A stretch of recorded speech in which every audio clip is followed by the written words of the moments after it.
Hi there, Neil Mason here from Applied Insights. In this series of short videos, I'd like to take you through how to build what I call a really offensive data and analytics strategy. Now, in the last video, I explained what I meant by that and talked about the three key components that make up such a strategy. Firstly, focusing on the last mile and making the shift to decision intelligence. Secondly, developing value-based analytics products. Thirdly, creating robust value management, delivery, and tracking processes.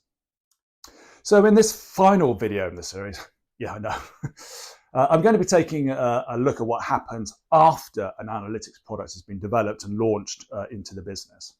Because this is the last mile that I've been banging on about.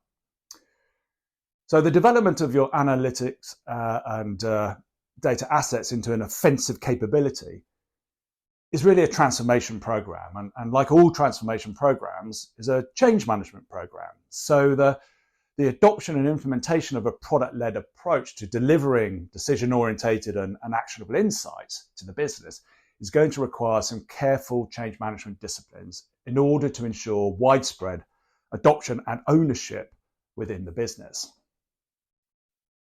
This will entail having the right kind of senior level sponsorship, as well as having a comms plan, ensuring that there's frequent and open communications around what is going on, and in an ideal world, dedicated resource and funding. Now, in terms of thinking through some of these change management aspects, it's useful to think about that in the context of what's called the commitment curve. Now, this sort of well-established change management framework maps the psychological and emotional stages that typically individuals go through during a period of change. It goes something like this. They initially become aware, which is, oh, hello, something's up, through to then having a general understanding, which is, oh, yeah, okay, I get it, through then to developing a personal understanding, where they internalize that further into, okay, I get what that means for me. Hopefully then through to acceptance, which is, yep, let's do it. And ultimately adoption, which is, yeah, this is what we do. But adoption is really successful when the users themselves see themselves as the owners. So it's like ours and becomes embedded into their ways of working, which means a much more sustainable commitment and long-term adoption. So in my experience, this user-centric and design thinking-led approach to product development we've been talking about speeds up that path to adoption and ownership.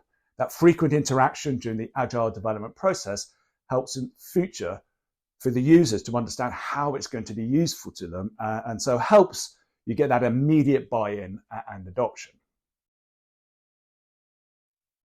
So finally, let's return to the product development lifecycle and consider some of the government and management processes that sit around it. And I think there are two main areas to think about. One of which is during product development, and the other one is after the product's been launched. Now, during development, the demand and delivery tracking and governance processes we've discussed, qualifying the products so the right products are being developed at the right time. Then there's the actual management of the product development itself. And typically you'll be using tools like Jira or other tools to manage the actual product development process itself. But then there's also, importantly, the governance processes post-development, which are focused around outcome and value tracking. And this is something which I think is often neglected or institutionalized within the product lifecycle.